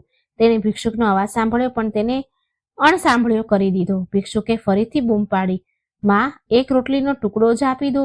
2 દિવસથી મેં કંઈ ખાધું નથી. સાહુકારની પત્નીને ખૂબ ગુસ્સો આવ્યો. તે બહાર નીકળી અને તે ભિક્ષુકને ધમકાવવા લાગી, ચાલ્યો જા અહીંથી, જોતો નથી હું અત્યારે કામ કરું છું, વ્યસ્ત છું. તારા જેવા લોકોને કોઈ કામ ધંધો તો નથી, બસ ભીખ માંગવા આવી જાઉં છું. મારી પાસે અત્યારે તને આપવા માટે કંઈ જ નથી અને ના તો મારી પાસે સમય પણ છે. રામકિશન અહીં અટક્યો અને પોતાના દીકરાઓ તરફ જોયું. તેઓ બંને ખૂબ ધ્યાનથી સાંભળી રહ્યા હતા. રામકિશનને આગળ દીકરાઓ, ધ્યાન આપજો. જ્યારે ઘરના દરવાજેથી કોઈ ભૂખ્યું ખાલી હાથે પાછું ફરે છે તો તે એકલો નથી જતો, તે પોતાની સાથે તે ઘરની બરકતને પણ લઈ જાય છે. સાહુકારની પત્નીએ તે ભિક્ષુકને ધુતકારીને ભગાડી દીધો. ભિક્ષુકની આંખમાં આંસુ આવી ગયા અને તે કંઈ બોલ્યા વગર જ ત્યાંથી ચાલ્યો ગયો. પરંતુ આ ભિક્ષુક કોઈ સાધારણ માણસ ન હતો. તે સ્વયં પરીક્ષા લેવા આવ્યા હતા. થોડી વાર પછી સાહુકારની પત્ની જ્યારે કામ પતાવીને બેઠી તો તેની ભૂલનો અહેસાસ ન થયો. તેને લાગ્યું કે તેણે પોતાનો સમય બચાવ્યો છે, પરંતુ તેને એ ખબર નહોતી કે તેણે પોતાના પગ પર કુહાડી મારી છે. તે જ દિવસે સાંજે જ્યારે સાહુકાર પોતાની દુકાનેથી ઘરે આવ્યો તો તેણે જોયું કે તેની દુકાનમાં રાખેલો બધો હિસાબ કિતાબ ગડબડ થઈ ગયો. જે લેણદારો હતા તેઓ પૈસા માંગવા આવી રહ્યા હતા અને જે દેવાદાર હતા તેઓ ફરી રહ્યા હતા. આ તો બસ શરૂઆત હતી. શરદે વચ્ચે ટોકતા પૂછ્યું, પિતાજી, શું માત્ર એક ભિખારીને ભગાડવાથી આટલું બધું થઈ શકે છે? રામકિશને સ્મિત કરતા કહ્યું, બેટા, વાત ભિખારીની નથી, વાત અહંકાર અને દયાની છે. જેના મનમાં દયા નથી હોતી, માં લક્ષ્મી ત્યાં એક ક્ષણ પણ નથી રોકાતા. રામકિશને પોતાની વાતને આગળ વધારતા કહ્યું, દીકરાઓ, તે ભિક્ષુકના ગયા પછી સાહુકારની પત્ની તો પોતાના કામમાં લાગી ગઈ, પરંતુ નિયતિએ પોતાની રમત રમવાનું શરૂ કરી દીધું. કહે છે ને કે જ્યારે લક્ષ્મી રિસાય છે તો સૌથી પહેલા માણસની બુદ્ધિ હરી લે છે. બરાબર એવું જ પેલા સાહુકારના પરિવાર સાથે થયું. તે જ રાતની વાત છે. સાહુકારનો મોટો દીકરો જે બીજા શહેરમાંથી વેપાર કરીને પાછો ફરતો હતો, રસ્તામાં ડાકુઓએ તેને ઘેરી લીધો. તેનો બધો માલ, બળદગાડું અને રોકડ બધું જ લૂંટી લેવામાં આવ્યું. તે જીવ બચાવીને ખાલી હાથે ઘરે પાછો ફર્યો. બીજે જ દિવસે ખબર આવી કે સાહુકારનો સૌથી મોટું જે ગોદામ હતું, જ્યાં લાખોનું અનાજ અને કિંમતી સામાન રાખ્યો હતો, ત્યાં અચાનક આગ લાગી. જોતજોતામાં સાહુકારની પેઢીઓની કમાણી સળગીને રાખ થઈ ગઈ. જે ઘરમાં કાલ સુધી લક્ષ્મીજીનો વરસાદ થતો હતો ત્યાં હવે સન્નાટો ફેલાઈ ગયો. સાહુકાર સમજી શકતો ન હતો કે અચાનક આ બધું શું થઈ રહ્યું છે. જ્યોતિષ પાસે ગયો, પૂજા પાઠ કરાવી, પરંતુ વિનાશનું પૈડું ચાલી ચૂક્યું હતું. તેને રોકવું હવે કોઈના હાથની વાત ન હતી. ધીરે ધીરે સાહુકારનો વેપાર ઠપ્પ થઈ ગયો. જે લેણદારો કાલ સુધી સાહુકારની સામે હાથ જોડીને ઉભા રહેતા, આજે તેઓ પોતાના પૈસા વસૂલવા માટે દરવાજા પર ગાળાગાળી કરવા લાગ્યા હતા. સાહુકારની ઇજ્જત, જે તેને વર્ષોથી મહેનત કરીને જે ઇજ્જત કમાઈ હતી, માટીમાં મળી રહી હતી. નોબત ત્યાં સુધી આવી ગઈ કે ઘરના ઘરેણાં, વાસણ અને કિંમતી સામાન પણ વેચીને ખાવું પડી રહ્યું હતું. તે 7 વહુઓ જે ક્યારેય રાણીઓની જેમ રહેતી હતી અને જેના પગ જમીન પર નહોતા પડતા, હવે તેમને ઘરનું કામ જાતે કરવું પડી રહ્યું હતું. પરંતુ અહંકાર હજુ પણ પૂરી રીતે તૂટ્યો ન હતો. થોડા મહિના વીત્યા અને ઘરમાં ખાવાના ફાફા પડ્યા. એક દિવસ એવો આવ્યો જ્યારે ઘરમાં એક દાણો પણ અનાજ ન હતું. સાહુકારની પત્ની જેણે પેલા ભિક્ષુકને ધુતકારીને ભગાડ્યો હતો, આજે પોતે ભૂખથી ટળવળી રહી હતી. બપોરનો સમય હતો. સાહુકાર પોતાની પત્નીને કહે છે, હે ભાગ્યવાન, પેટમાં ઉંદરો દોડી રહ્યા છે. જો ઘરમાં કંઈ બચ્યું હોય તો લાવને. પત્ની રસોડામાં ગઈ. તેને દરેક ડબ્બા ખોલ્યા, ફંફોળ્યા, દરેક માટલું જોયું, પરંતુ સિવાય ધૂળના ત્યાં કંઈ ન મળ્યું. તે ખાલી હાથે બહાર આવી અને રડતા રડતા બોલી, સ્વામી, આજે તો ઘરમાં પાણી સિવાય કંઈ નથી. આ સાંભળીને સાહુકારનું માથું ઝૂકી ગયું. સાહુકારે તેની પત્નીને તેની ભૂલ યાદ અપાવી અને ભારે મનથી કહ્યું, યાદ છે તને? થોડા મહિના પહેલા એક ભિક્ષુક આવ્યો હતો અને તે તેને અપમાનિત કરીને ભગાડી દીધો હતો. તેણે કહ્યું હતું કે ઈશ્વર તમારા ભંડાર ભરેલા રાખે, પરંતુ તે પોતાના અહંકારમાં તેને ખાલી હાથે પાછો કાઢ્યો. આજે તેનો જ શ્રાપ આપણને લાગ્યો છે. આપણે અન્નનું અપમાન કર્યું એટલે આજે અન્ન આપણાથી દૂર થઈ ગયું. સાહુકારના 7 દીકરા જે ક્યારેક એશો આરામની જિંદગી જીવતા હતા, હવે કામની શોધમાં આમ તેમ ભટકવા લાગ્યા, પરંતુ તેમને કોઈ કામ નહોતું આપતું. લોકો કહેતા હતા, અરે આ તો પેલા શેઠના દીકરા છે, જેમણે ક્યારે તણખલું પણ નથી તોડ્યું. આ શું કામ કરશે? ચારે બાજુથી અપમાન અને નિરાશા જ હાથ લાગી રહી હતી. ધનરાજ અને શરદ ધ્યાનથી સાંભળજો.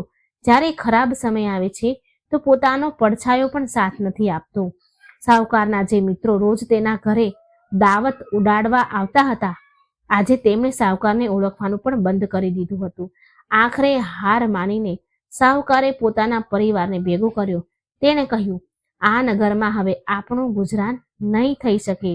અહીં બધા આપણને અમીર શેઠના રૂપમાં જાણતા હતા. હવે આ ગરીબીનો તમાશો આપણે અહીં રહીને સહી નહીં શકીએ. આપણે આ નગર છોડીને કોઈ બીજા દેશ કે નગરમાં જવું પડશે, જ્યાં આપણને કોઈ જાણતું ન હોય અને આપણે મજૂરી કરીને આપણું પેટ ભરી શકીએ. વિચારો દીકરાઓ, જે માણસના નામનો સિક્કો ચાલતો હતો, આજે તેને પોતાનું ઘર છોડવું પડી રહ્યું હતું. બીજી સવારે અંધારામાં સાહુકાર અને તેનો આખો પરિવાર ફાટેલા તૂટેલા જૂના કપડામાં પોતાનું ઘર છોડીને નીકળી ગયા. ના પગમાં જૂતા ચપ્પલ હતા, ના માથા પર છત્રની આશા. તેઓ ચાલતા રહ્યા. રસ્તામાં તડકો, ધૂળ, ધૂપ અને ભૂખે તેમની હાલત બેહાલ કરી દીધી. બાળકો ભૂખ્યા રડી રહ્યા હતા. વહુ થાકીને લોથપોથ થઈ ગઈ હતી. ચાલતા તેઓ એક ગાઢ જંગલમાં પહોંચ્યા. બપોરનો આકરો તાપ હતો. તેઓ એક મોટા ઝાડ નીચે આરામ કરવા બેઠા. ત્યારે જ સાહુકારની નજર પાસે જ વહેતી એક નદી પર પડી. તેણે પોતાના દીકરાઓને કહ્યું, જાઓ નદીમાંથી થોડું પાણી લઈ આવો અને જુઓ, જો જંગલમાં કોઈ કંદ મૂળ કે ફળ મળી જાય તો લઈ આવો. સૌના પ્રાણ બચી જાય. સાહુકારના દીકરાઓ જેમાંથી 4 શિકાર કરવા અને ફળ શોધવા ગયા અને 3 પાણી લેવા ગયા. પરંતુ દુર્ભાગ્ય જુઓ, જંગલમાં પણ તેમનો પીછો ન છૂટ્યો. જે દીકરા ફળ શોધવા ગયા હતા તેમને થોડા ઝેરી ફળ મળ્યા, જેને ખાવા યોગ્ય સમજીને તેઓ લઈ આવ્યા, અને જે પાણી લેવા ગયા હતા તેમના પગ લપસ્યા અને ઘડો ફૂટી ગયો. જ્યારે તેઓ ખાલી હાથે અને ઝેરી ફળ લઈને પાછા આવ્યા તો સાહુકારે પોતાનું માથું ફૂટ્યું. તેણે કહ્યું, હે વિધાતા, આ કેવી પરીક્ષા છે?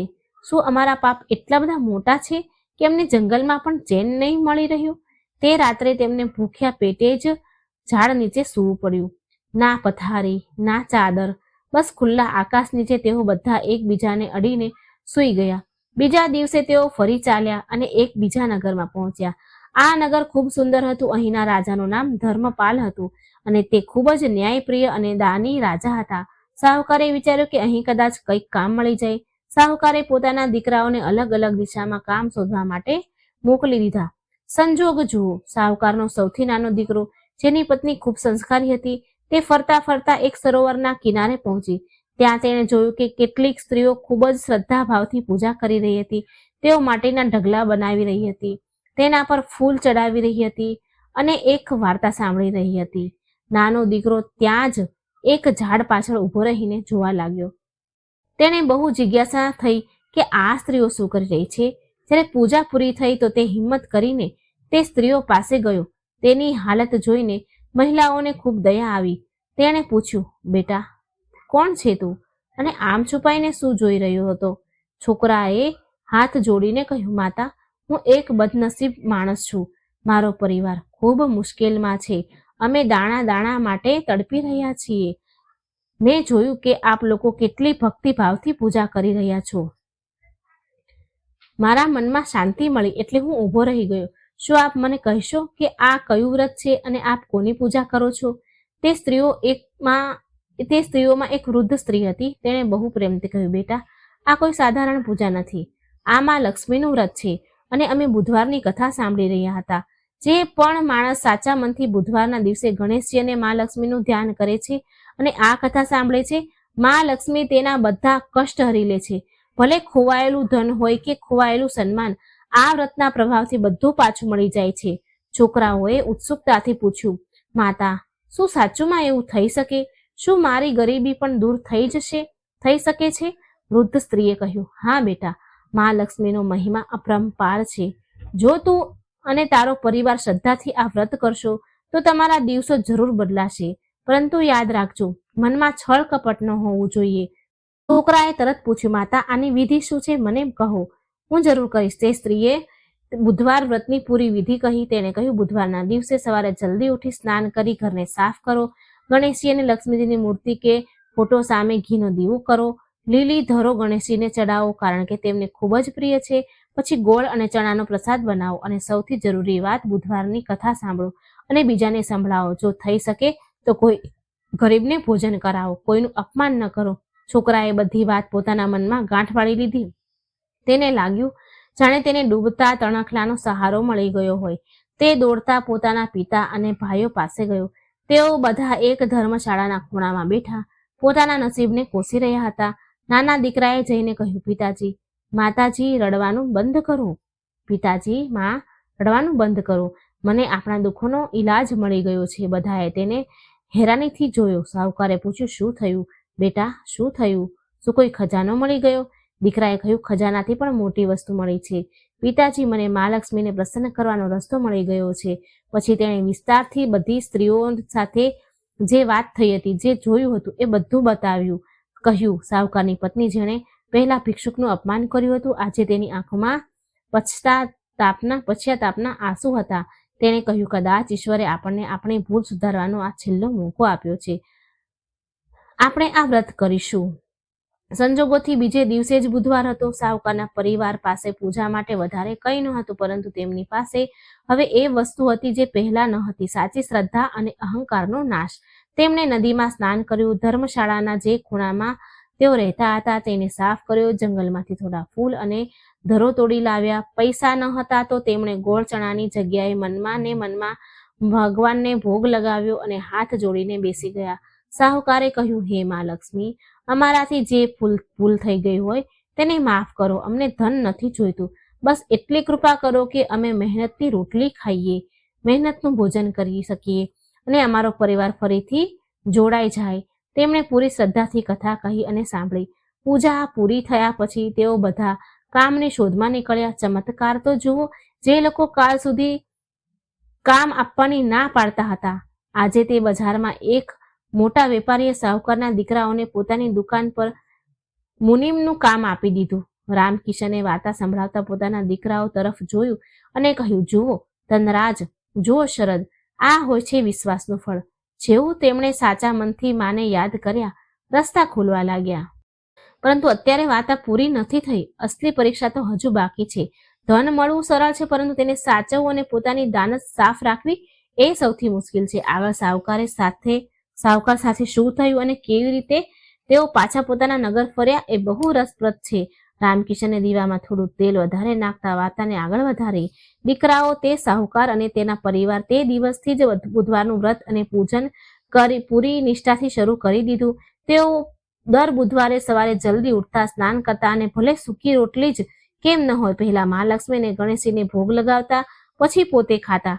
તેમના વ્યવહારમાં પણ બહુ બદલાવ આવી ગયો. હવે તેઓ કોઈ ગરીબને જોઈને મોઢું નહોતા ચડાવતા, પરંતુ જેટલું સમર્થ હોય, જેટલી શક્તિ હોય એટલી મદદ કરતા. સમયનું પૈડું ફર્યું. તેમની મહેનત અને મહાલક્ષ્મીની કૃપા રંગ લાવવા લાગી. જે વેપારીને ત્યાં તેઓ મુનિમમાં લાગ્યા હતા, તે તેમના કામ અને ઈમાનદારીથી એટલા ખુશ થયા કે તેમણે તેમને પોતાના વેપારમાં ભાગીદાર બનાવી લીધા. સાહુકારના દીકરાઓએ પોતાની જૂની બુદ્ધિ અને નવા અનુભવનો ઉપયોગ કરીને તે વેપારને નફો અનેક ગણો કરી દીધો. ધીરે ધીરે તેમની પાસે પૈસા આવવા લાગ્યા, પૈસા જોડાવા લાગ્યા. જે પરિવાર ફાટેલા કપડામાં આવ્યા હતા, હવે તેમણે એક નાનું એવું પોતાનું ઘર પણ ખરીદી લીધું હતું. ઘરમાં ફરીથી ખુશીઓ પાછી ફરવા લાગી હતી. વહુના ચહેરા પર ચમક આવી ગઈ અને બાળકો ફરીથી સારા કપડાં પહેરવા લાગ્યા. પરંતુ શાહુકાર ભૂલ્યો ન હતો કે આ બધું કોની દેન છે. જ્યારે તેમની પાસે ધન આવ્યું તો તેમણે ઘમંડ ન કર્યો. તેમણે સૌથી પહેલા એક નિયમ બનાવ્યો કે દર બુધવારે તેઓ ગરીબોને ભોજન કરાવશે. તેઓ જાણતા હતા કે અહંકાર જ તે ઉદય છે જે સોનાની લંકાને પણ ખાઈ જાય છે. તેઓ તે બીજા નગરમાં ખૂબ સુખથી રહેવા લાગ્યા, પરંતુ તેમને પોતાની જન્મભૂમિ અને પોતાના જૂના ઘરની ખૂબ યાદ આવતી. એક દિવસ શાહુકારે પોતાના દીકરાઓને કહ્યું, બાળકો, હવે મા લક્ષ્મીની કૃપાથી આપણી પાસે એટલું ધન થઈ ગયું છે કે આપણે પાછા આપણા નગર જઈ શકીએ. ત્યાં આપણું જૂનું ઘર છે, આપણા પૂર્વજોની નિશાનીઓ છે. આપણે ત્યાં જઈને આપણું ખોવાયેલું સન્માન પાછું મેળવવું જોઈએ. દીકરા પણ તૈયાર થઈ ગયા. તેમણે પોતાની જમા પૂંજી અને સામાન બાંધ્યો અને પોતાના જૂના નગર તરફ ચાલ્યા. આ એ જ રસ્તો હતો જ્યાંથી તેઓ ક્યારેક રડતા, કકળતા અને ભૂખ્યા તરસ્યા પસાર થયા હતા. પરંતુ આજે તેઓ બળદગાડાઓમાં શાનથી બેઠા હતા. જ્યારે તેઓ તે જંગલમાંથી પસાર થઈ રહ્યા હતા, જ્યાં તેમને ઝેરી ફળ મળ્યા હતા, તો શાહુકારે ગાડાઓ રોક્યા. તે નીચે ઉતર્યા અને તે જૂના ઝાડને પ્રણામ કર્યા જેની નીચે તેમણે રાત વિતાવી હતી. તેણે પોતાના દીકરાઓને કહ્યું, આ જગ્યાને ક્યારેય ન ભૂલતા. આ જગ્યા આપણને યાદ અપાવતી રહેશે કે ખરાબ સમય ક્યારેય પણ આવી શકે છે, એટલે સારા સમયમાં ક્યારેય છકી ન જવું જોઈએ. સફર કરતા કરતા તેઓ પોતાના જૂના નગરમાં પહોંચ્યા. જ્યારે તેઓ પોતાની ગલીમાં પ્રવેશ કરે છે તો શેરીઓવાળા તેમને જોઈને હેરાન રહી ગયા. લોકોએ વિચાર્યું કે આ પરિવાર તો બરબાદ થઈ ગયો છે, હવે ક્યારેય પાછો જ નહીં આવે. પરંતુ શાહુકાર અને તેના દીકરા પહેલા કરતા પણ વધારે તેજ અને ચમક સાથે પાછા આવ્યા હતા. તેમનું જૂનું ઘર જે ખંડેર બની ચૂક્યું હતું, તેમણે ફરીથી તેને સરસ બનાવવાનું શરૂ કર્યું. થોડા જ દિવસમાં તેમનું ઘર ફરીથી મહેલ જેવું ચમકવા લાગ્યું. તેમણે પોતાનો જૂનો વેપાર ફરીથી શરૂ કર્યો અને જોતજોતામાં તેઓ પહેલા કરતા પણ વધારે અમીર થઈ ગયા. પરંતુ અસલી પરીક્ષા હજુ પણ બાકી હતી. મા લક્ષ્મી જોવા માંગતા હતા કે શું આ બદલાવ કાયમી છે કે માત્ર મતલબનો છે. એક દિવસ શાહુકાર પોતાના ઘરની બહાર ઓટલા પર બેઠો હતો. તેની વહુ અંદર જમવાનું બનાવી રહી હતી. ત્યારે જ બરાબર એવા જ સંજોગ બન્યો જેવો વર્ષો પહેલા બન્યો. એ જ બપોરના સમયે એ જ સ્વાદિષ્ટ ભોજનની સુગંધ અને દરવાજા પર એક અવાજ આવ્યો, મા, બાપ, બહુ તરસ લાગી છે, બહુ તરસ્યો છું, થોડું પાણી મળી જશે? શાહુકારે માથું ઊંચું કરીને જોયું. દરવાજા પર એક ખૂબ જ વૃદ્ધ અને બીમાર સાધુ ઊભા હતા. તેના કપડા લીરા વેરાઈ ગયા હતા અને શરીર પર ઘા હતા. તેને જોઈને કોઈને પણ સૂગ ચડી શકે. આ એ જ સ્થિતિ હતી જ્યાં પહેલા શાહુકારની પત્નીએ ભિક્ષુકને ભગાડી દીધો હતો. રામકિશન અહીં રોકાઈને પોતાના દીકરાઓની આંખોમાં જોયું અને પૂછ્યું, તમને શું લાગે છે ધનરાજ, શું આ વખતે પણ તેમણે એ જ ભૂલ કરી હશે? ધનરાજ એ વાર્તામાં પૂરી રીતે ખોવાઈ ચૂક્યું હતું. તરત બોલ્યો, ના પિતાજી, જો તેમણે અત્યારે પણ નહીં શીખ્યું હોય તો પછી તેમનું સુધરવું નામુમકિન છે. મને લાગે છે આ વખતે તેમણે સાધુને નહીં ભગાડ્યો હોય. રામકિશન હસ્યો. બિલકુલ સાચું વિચાર્યું બેટા. જેવા તે સાધુનો અવાજ અંદર રસોડામાં ગયો કે શાહુકારની નાની વહુ, જે સૌથી વધારે સંસ્કારી હતી, તરત જ પાણીનો લોટો લઈને બહાર આવી. તેણે સાધુને જોયા તો તેનું મન કરુણાથી ભરાઈ ગયું. તેણે ના માત્ર તેને પાણી પીવડાવ્યું, પરંતુ અંદરથી આસન લઈને આવી અને બોલી, બાબા, આપ અહીં છાંયડામાં બેસો, હું આપ માટે ભોજન લાવું છું. આટલામાં શાહુકારની પત્ની એટલે કે એ છોકરાઓની માં પણ બહાર આવી ગઈ. સાધુને જોઈને એક પળ માટે તેનું પોતાનું જૂનું પાપ એને યાદ આવી ગયું. તે દોડી અને સાધુના ચરણમાં પડી ગઈ. તેને રડતા રડતા કહ્યું, મહારાજ, મને ક્ષમા કરો. મેં એકવાર એક મહાત્માને મારા દ્વારેથી ભગાડી દીધા હતા, જેની સજા મેં ભોગવી છે. આજે હું આપને ખાલી હાથે નહીં જવા દઉં. આખો પરિવાર બહાર આવી ગયો. તેમણે તે વૃદ્ધ સાધુની ખૂબ સેવા કરી, તેને પેટ ભરીને ભોજન કરાવ્યું અને નવા વસ્ત્ર આપ્યા. સાધુએ ભોજન કર્યા પછી શાહુકારના માથા ઉપર હાથ મૂક્યો અને ત્યારે જ એક ચમત્કાર થયો.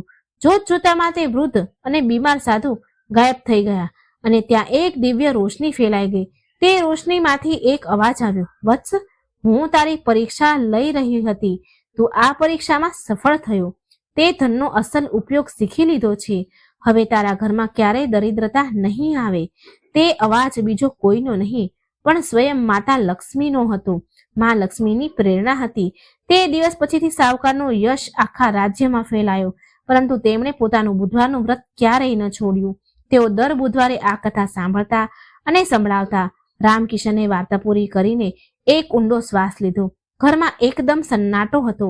ધનરાજ અને શરદ બંનેના રૂવાડા ઊભા થઈ ગયા હતા. તેમને લાગી રહ્યું હતું કે જાણે આ વાર્તા કોઈ બીજાની નહીં પણ તેમની જ છે. તેઓ પણ તો પોતાની કમાણીનો ખોટો ઉપયોગ કરી રહ્યા છે. તેઓ પણ તો પોતાના માતા પિતા જે ઘરના દેવતા છે તેમનું અપમાન કરી રહ્યા છે. રામકિશને સ્નેહથી પૂછ્યું, દીકરાઓ, વાર્તા તો પૂરી થઈ ગઈ, પણ આની શીખ હજુ બાકી છે. આ વાર્તાએ તે સાહુકારનું જીવન બદલી નાખ્યું. શું આ મારું અને તમારું જીવન પણ બદલી શકે છે? શું તમને સમજાયું કે બરકત અને પૈસા ક્યાં ટકે છે? શરદની આંખો ભીની થઈ ગઈ હતી. તેણે કહ્યું, પિતાજી, મને બધું જ સમજાઈ ગયું છે. પૈસા દારૂના અડ્ડા પર નહીં, ઘરની ખુશીઓમાં છે. અમે ખૂબ મોટી ભૂલ કરી છે. અમે બીરુ કાકાના કહેવામાં આવીને પોતાના જ ઘરમાં આગ લગાવી રહ્યા હતા. ધનરાજે પણ માથું ઝુકાવી લીધું અને બોલ્યો, તમે સાચું કહી રહ્યા હતા પિતાજી. આજે મારા મનને શાંતિ મળી છે કે હજારોનો દારૂ પીને પણ નથી મળી. પરંતુ પિતાજી, શું બહુ મોડું નથી થઈ ગયું? અમે આટલા પૈસા બરબાદ કરી દીધા. શું માં લક્ષ્મી હજુ પણ અમને માફ કરશે? રામકિશને દીવાની જ્યોતને થોડી વધારે તેજ કરી અને બોલ્યા, બેટા, જ્યારે જાગો ત્યારથી સવાર. માં લક્ષ્મી ખૂબ દયાળુ છે. જો તમે આજે આ જ ક્ષણે સંકલ્પ લો છો તો બધું બદલાઈ શકે છે, પરંતુ સંકલ્પ પાક્કો હોવો જોઈએ, કાચા દોરા જેવો નહીં, જે જરા અમથા ઝટકાથી તૂટી જાય. બહાર બીરુ જેવા હજારો રાક્ષસો બેઠા છે જે તમને ફરીથી ખેંચવાની કોશિશ કરશે. હજુ રામકિશન આ સમજાવી જ રહ્યા હતા કે અચાનક બહાર ગલીમાંથી શોર સંભળાયો. કોઈના જોર જોરથી બૂમો પાડવાનો અને ગાળો બોલવાનો અવાજ આવી રહ્યો હતો. આ અવાજ જાણીતો હતો. આ બીરુ લુહારનો અવાજ હતો. તે નશામાં ધૂત થઈને રામકિશનના ઘરની બહાર ઊભો તમાશો કરી રહ્યો હતો. અરે ઓ રામકિશન, બહાર નીકળ. તારા દીકરાઓને શું પટ્ટી વઢાવી તે? આજે તેઓ મારી દુકાન પર ન આવ્યા, મારું નુકસાન કરાવી દીધું. મોકલ તેને બહાર. આજે હું જોઉં છું કોણ રોકે છે તેમને. બીરુનો અવાજ સાંભળીને ધનરાજ અને શરદનું શરીર એક પળ માટે તો જકડાઈ ગયું. જૂની આદત અને બીરુનો ડર બંને તેમના પર હુમલો કર્યો. રામકિશને પોતાના દીકરાઓના ખભા પર હાથ મૂક્યો અને મજબૂતાઈથી કહ્યું, ડરશો નહીં. આજે પરીક્ષાની ઘડી છે. વાર્તા હજુ પૂરી નથી થઈ બેટા. અસલ લડાઈ તો હવે શરૂ થશે. બહાર જાઓ અને આ અધર્મને બતાવો કે હવે આ ઘરના દરવાજા તેના માટે હંમેશા માટે બંધ થઈ ચૂક્યા છે. બીરુ લુહારના કર્કશ અવાજે રામકિશનના ઘરની શાંતિનો ભંગ કરી દીધો હતો. બહાર ગલીમાં ઉભેલા બીરુ સતત બૂમો પાડી રહ્યો હતો, ગાળો બોલી રહ્યો હતો અને દરવાજા તોડવાની ધમકી આપી રહ્યો હતો. આ અવાજ સાંભળીને ધનરાજ અને શરદના ચહેરાનો રંગ ઉડી ગયો. હમણાં જ જે કથા સાંભળીને તેમના મનમાં શાંતિ અને વૈરાગ્યનો ભાવ આવ્યો હતો, બીરુના અવાજે તેને ડરમાં બદલી દીધો. બંને ભાઈઓના હાથ ધ્રુજવા લાગ્યા. આ ડર બીરુનો ન હતો. આ ડર તે જૂની લતનો હતો જે બીરુનો અવાજ સાંભળતા જ તેમની અંદર સળવળવા લાગ્યો. રામકિશનની પત્ની ગભરાઈ ગઈ અને બોલી, હે ભગવાન, આ રાક્ષસ અહીં સુધી આવી ગયો. હવે શું થશે? ક્યાંક આ શેરી મહોલ્લામાં તમાશો ઊભો ન કરી દે. જો આણે અહીં લડાઈ ઝઘડો કર્યો તો પોલીસ આવી જશે. માનો ગભરાહટ જોઈને ધનરાજ ઉઠવા લાગ્યો. તેની આંખોમાં ગુસ્સો અને લાચારી બંને હતી. તે બોલ્યો, હું જઈને તેને જોઉં છું. તેને ના પાડું છું કે અહીં શોર ન મચાવ. પરંતુ રામકિશને ધનરાજનો હાથ પકડીને તેને બેસાડી દીધો. રામકિશનની આંખોમાં એક અજીબ ચમક હતી, જાણે તેને ખબર હોય કે આ ઘડી આવવાની જ હતી. રામકિશને શાંત પરંતુ ખૂબ ભારે અવાજમાં કહ્યું, બેસી જા ધનરાજ. આજે તું બહાર કમજોર બનીને નહીં પણ ખડક બનીને જઈશ.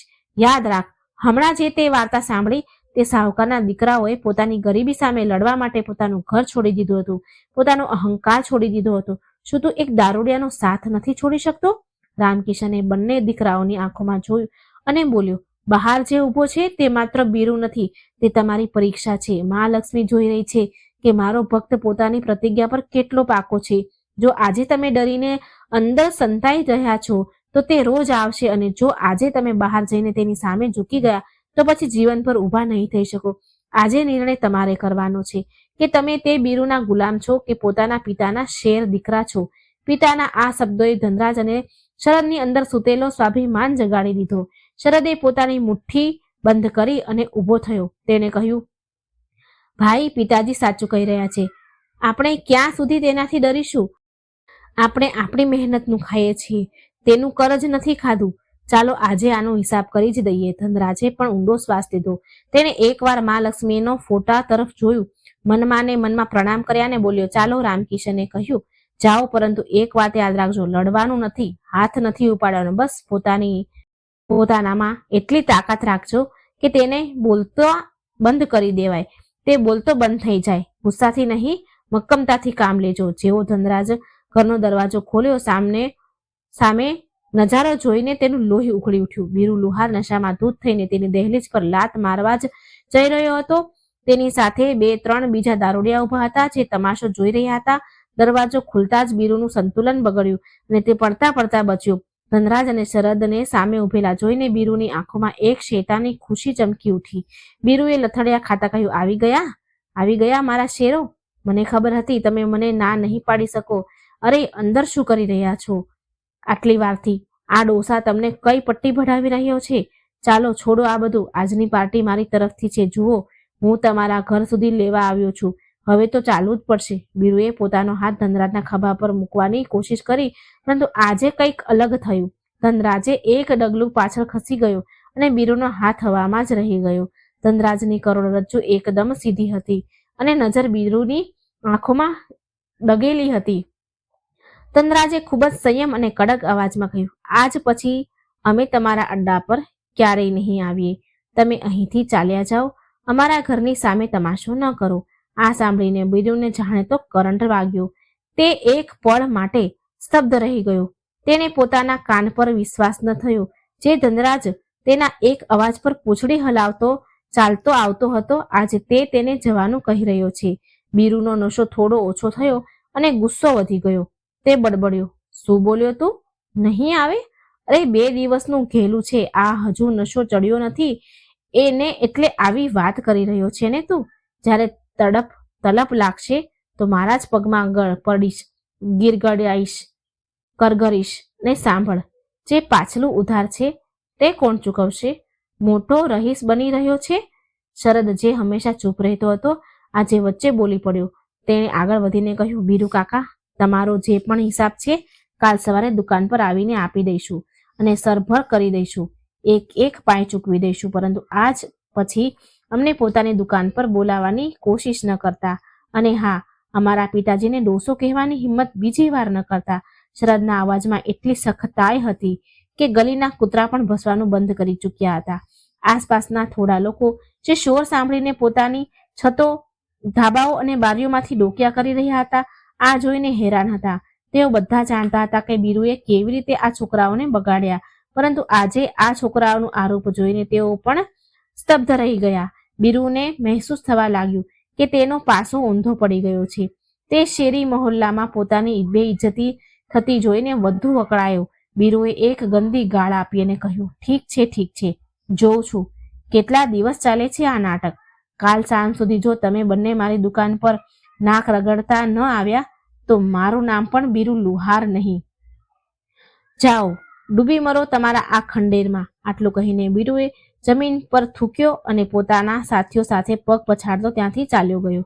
ધનરાજ અને શરદ ત્યાં જ દરવાજા પર ઊભા રહ્યા, જ્યાં સુધી કે બીરુ ગલીના વળાંકથી ઓझल ન થઈ જાય. જેવો તે ગયો, બંને ભાઈઓ એકબીજા તરફ જોયું અને એક ઊંડો શ્વાસ છોડ્યો. આ શ્વાસ રાહતનો હતો, વિજયનો હતો. તેમણે પહેલીવાર બુરાઈની આંખોમાં આંખો નાખીને તેને હરાવી હતી. તેમણે પોતાનો દરવાજો બંધ કર્યો અને સ્ટોપર લગાવી દીધી. આ સ્ટોપર માત્ર દરવાજાની ન હતી, પરંતુ તેમણે પોતાના જીવનમાં બુરાઈના પ્રવેશદ્વાર પર તાળું માર્યું હતું. જ્યારે તેઓ અંદર ફર્યા તો જોયું કે રામકિશન અને તેની માં ઊભા થઈને તેમને જ જોઈ રહ્યા હતા. માની આંખોમાં આંસુ વહી રહ્યા હતા, પરંતુ આ ખુશીના આંસુ હતા. માં દોડીને આવી અને બંને દીકરાઓના ઓવારણમાં વારણા લેવા લાગી. મારો લાલ, મારો શેર, આજે તે મારી છાતી ગજગજ ફૂલાવી દીધી. પેલા દુષ્ટની સામે તમે ડર્યા નહીં. રામકિશન પોતાની જગ્યાએથી ન ઉઠ્યો, પરંતુ તેના ચહેરા પર એક સંતોષજનક સ્મિત હતું, હાસ્ય હતું. તેમણે કહ્યું, આવો બેસો, હજુ જંગ જીત્યા નથી, હજુ તો બસ પહેલો હુમલો ટળ્યો છે. બીરુ જતો રહ્યો, પરંતુ તમારા શરીરની અંદર જે રાક્ષસ બેઠો છે, નશાની લત તે હજુ પણ જીવિત છે. તે તમને રાતભર સુવા નહીં દે. તે તમને તોડવાની કોશિશ કરશે, પરંતુ યાદ રાખજો, મનની શક્તિ શરીરની શક્તિથી મોટી હોય છે. રામકિશનની વાત 100% સાચી હતી. જેમ જેમ રાત ઘેરાવા લાગી, ધનરાજ અને શરદની હાલત ખરાબ થવા લાગી. તેમનું શરીર તૂટવા લાગ્યું. દારૂ ન મળવાના કારણે તેમના હાથ પગ ધ્રુજવા લાગ્યા, પરસેવો છૂટવા લાગ્યો. શરદે પોતાનું માથું પકડી લીધું અને બોલ્યો, ભાઈ, બહુ બેચેની થઈ રહી છે. એવું લાગી રહ્યું છે જાણે માથું ફાટી જશે. ધનરાજની હાલત પણ કંઈક આવી જ હતી. તેનું ગળું સુકાઈ રહ્યું હતું અને તેને વારંવાર પાણી પીવાની ઈચ્છા થઈ રહી હતી, પરંતુ પાણીની તરસ નહોતી છીપાઈ રહી. હાલત છોડવા પર થતી તકલીફોનો સમય હતો. આ એ સમય હતો જ્યારે મોટા ભાગના લોકો હાર માની લે છે. તેમનું શરીર ચીસો પાડી પાડીને માંગ કરી રહ્યું હતું કે બસ એક ઘૂંટ મળી જાય તો ચેન મળી જાય. શરદની હિંમત જવાબ આપવા લાગી. તે ઉઠીને ઊભો થઈ ગયો અને બોલ્યો, પિતાજી, મારાથી સહન નથી થતું. હું મરી જઈશ. મને બસ થોડીક જોઈએ, માત્ર દવાની જેમ. રામકિશને શરદને કસીને પકડી લીધો અને તેને પોતાની છાતી સરસો ચાંપી લીધું. રામકિશન બોલ્યો, ના બેટા, તું મરીશ નહીં. આ તારી અંદરની બુરાઈ મરી રહી છે. જ્યારે ઝેર શરીરમાંથી નીકળે છે તો તકલીફ થાય છે. બસ આજની રાત કાઢી લે. આ રાત કયામતની રાત છે, પરંતુ કાલનો સૂરજ નવું જીવન લઈને આવશે. રામકિશન પોતાની પત્નીને કહ્યું, સાંભળે છે? આમના માટે આદુ અને તુલસીવાળી કડક ચા બનાવી લાવ અને સાથે થોડો ગોળ પણ લાવજે. રામકિશન આખી રાત પોતાના દીકરાઓના ઓશિકે બેઠો રહ્યો. તે તેમને બાળપણની વાર્તાઓ સંભળાવતો રહ્યો, તેમના માથા પર હાથ ફેરવતો રહ્યો. જ્યારે પણ શરદ કે ધનરા તડફતા, રામકિશન તેમને મા લક્ષ્મીની એ વાર્તા યાદ અપાવતા. તે કહેતા, યાદ કરો, પેલા સાવકારના પરિવારને. તેઓ જંગલમાં ભૂખ્યા તરસ્યા સૂતા હતા, પરંતુ તેમણે હાર ન માની. તમારું કષ્ટ તેમના કષ્ટથી મોટું નથી. આ શરીરની ગંદકી છે જે બહાર નીકળી રહી છે. રાતના 2 વાગી ચૂક્યા હતા. ધનરાજે પડખું ફેરવ્યું અને પોતાના પિતાનો હાથ પકડીને કહ્યું, પિતાજી, તમે અમારા માટે બહુ દુઃખ સહન કર્યું છે. અમે તમારી કસમ ખાઈએ છીએ, ભલે જીવ નીકળી જાય, હવે અમે તે ઝેરને હાથ નહીં અડાડીએ. બસ તમે અમારો સાથ ન છોડતા. રામકિશનની આંખોમાં આંસુ આવી ગયા. તેણે કહ્યું, હું ક્યાંય નથી જઈ રહ્યો બેટા. જ્યાં સુધી મારા શ્વાસ છે, હું તમારી સાથે છું. ધીરે ધીરે ચા અને પિતાનો પ્રેમ પોતાની અસર દેખાડી રહ્યો હતો. બંને ભાઈની આંખ મળી ગઈ. થાક અને માનસિક સંઘર્ષ પછી તેમને ઊંઘ આવી ગઈ હતી. રામકિશને જોયું કે તેના બંને દીકરા, જે કાલ સુધી નશામાં બેસૂધ પડ્યા રહેતા, આજે એક યોદ્ધાની જેમ લડીને સૂઈ રહ્યા છે. રામકિશને ઉઠીને ધીરેથી મા લક્ષ્મીને આગળ બળતો દીવો જોયો. તેલ ખતમ થઈ રહ્યું હતું, પરંતુ વાટ હજુ પણ બળી રહી હતી. રામકિશને હાથ જોડીને ભગવાનને, મા લક્ષ્મીને કહ્યું, માં, આજની રાત તો તે બચાવી લીધા. હવે આગળનો રસ્તો પણ તું જ બતાવજે. આ લત આટલી સરળતાથી નહીં જાય. મારે આમના મનને કોઈ બીજા કામમાં લગાવવું પડશે. ખાલી મગજ તો શેતાનનું ઘર હોય છે. રામકિશને સવાર માટે એક યોજના બનાવી. તેને ખબર હતી કે જો આ બંને કાલે ખાલી બેઠા રહ્યા તો તેમનું મગજ ફરીથી બીરુ તરફ જશે. તેમને વ્યસ્ત રાખવા જરૂરી છે. અને ત્યારે જ રામકિશનને યાદ આવ્યું કે તેમના ખેતરોનો એક ભાગ જે બંજર પડ્યો હતો અને જેના પર ઝાડીઓ ઉગી નીકળી હતી, તેને સાફ કરવાનું કામ વર્ષોથી અટકેલું પડ્યું હતું. તેણે વિચાર્યું કે કાલે હું આમને બંનેને માટી સાથે જોડીશ. જ્યારે પરસેવો વહેશે તો નશો પણ વહેશે. બીજી સવારે જ્યારે સૂરજનું પહેલું કિરણ આંગણામાં પડ્યું તો રામકિશને ધનરાજ અને શરદને જગાડ્યા. તેમની આંખો સૂજેલી હતી અને શરીર તૂટી રહ્યું હતું, પરંતુ રામકિશને તેમને વિચારવાનો મોકો જ ન આપ્યો. તેણે કહ્યું, ઉઠો શેરો, આજે આપણે આપણી બંજર જમીનને સોનું બનાવવાની છે. પાવડો ઉપાડો અને ચાલો મારી સાથે. બંને ભાઈના ન ઈચ્છવા છતાં પણ તેમના પિતાના સન્માનથી તે ઊભા થયા. તેઓ ખેતર પર પહોંચ્યા. રામકિશને તેમને તે જમીન પર કામ કરવા કહ્યું જે વર્ષોથી ખાલી પડી હતી. ધનરાજ અને શરદ ખોદવાનું કામ શરૂ કર્યું. જેમ જેમ સૂરજ ચડતો ગયો, તેમનો પરસેવો વહેવા લાગ્યો. શરીરની બધી ગંદકી પરસેવા દ્વારા બહાર નીકળી હતી, પરંતુ બપોર સુધીમાં તેમના હાથ પગ જવાબ આપવા લાગ્યા. પરંતુ રામકિશને તેમને રોકવા ન દીધા. રામકિશને તેને રોકાવા ન દીધા. સાંજ થતા થતા તેઓ આટલા થાકી ચૂક્યા કે તેમને દુનિયાની કોઈ પણ વસ્તુનું ભાન ન હતું. ઘરે આવતા જમ્યા વગર તેઓ ગાઢ નિંદ્રામાં સૂઈ ગયા. તે રાત્રે તેમને બીરુની યાદ ન આવી, કારણ કે મહેનતના થાકે નશાની તલપને દબાવી દીધી હતી. આ સિલસિલો એક દિવસનો નહીં પણ રોજનો બની ગયો. દિવસભર ખેતરમાં તનતોડ મહેનત અને સાંજે ઘરે આવીને મા લક્ષ્મીની આરતી. દર બુધવારે આખો પરિવાર નિયમિત રીતે વ્રત કરે, ગણેશજીને ધરો ચડાવતા અને મા લક્ષ્મીની કથા સાંભળતા. મા લક્ષ્મીની કથા તેમના જીવનમાં બદલાવ લાવી રહી હતી. ધીરે ધીરે ધનરાજ અને શરદનું શરીર નિરખવા લાગ્યું, નિખરવા લાગ્યું. તેમના ચહેરા પરનો નશો કાળો ઓછાયો હટી ગયો અને તેમનું તેજ ચમકવા લાગ્યું. બીજી બાજુ બીરુ લુહાર પોતાની હાર પચાવી ન શકતો ન હતો. તેણે ઘણીવાર કોશિશ કરી ધનરાજ અને શરદને ફરીથી ફસાવાની, પરંતુ હવે તે બંને પાસે સંકલ્પનું કવચ હતું અને કહે છે ને કે પાપનો ઘડો એક દિવસ જરૂર ભરાય છે અને ફૂટે છે. એક દિવસ પોલીસે બીરુના અડ્ડા પર દરોડો પાડ્યો. ગામના જ કોઈ વ્યક્તિએ તેની ફરિયાદ કરી દીધી હતી. પોલીસે બીરુને રંગે હાથ પકડી લીધો અને તેની દુકાનને સીલ લગાવી દીધું છે. બીરુએ ન જાણે કેટલા ઘર બરબાદ કર્યા. આજે તે પોતે હથકડી પહેરીને જેલ જઈ રહ્યો હતો. તેને લઈ જતા જોઈ રામકિશને પોતાના દીકરાઓને કહ્યું, જો અધર્મની કમાણીનો અંત હંમેશા ખરાબ હોય છે. સમય વીતતો ગયો. ધનરાજ અને શરદ પોતાની મહેનતથી તે બંજર જમીનમાં એવો પાક ઉગાડ્યો કે આખું ગામ જોતું રહી ગયું. પાક વેચીને જે પૈસા આવ્યા તેમણે સૌથી પહેલા લઈ જઈને પોતાની માના ચરણમાં મૂક્યા.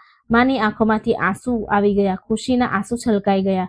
તેણે તે નોટોને માથે લગાવી અને બોલી, આ માત્ર પૈસા નથી, આ મારા દીકરાઓની ઇજ્જત છે જે પાછી આવી ગઈ છે. 1 વર્ષની અંદર જ રામકિશનનું ઘર પૂરી રીતે બદલાઈ ગયું હતું. જે છત ટપકતી હતી હવે તે પાકી થઈ ગઈ હતી. ઘરમાં નવો સામાન આવી રહ્યો હતો. ધનરાજ અને શરદના લગ્ન સારા પરિવારમાં થઈ ગયા અને ઘરમાં વહુઓ આવી ગઈ. હવે ઘરમાં રોજ સાંજે ઝઘડા નહીં પણ હસી મજાક અને ભજનના અવાજો ગુંજતા હતા. જે ઘરને લોકો દારૂડિયાઓનું ઘર કહેતા હતા તે લોકો હવે તેને ભક્તોનું ઘર કહેવા લાગ્યા હતા. એક બુધવારની સાંજે રામકિશન પોતાના પૂરા પરિવાર સાથે પૂજા કરી રહ્યા હતા.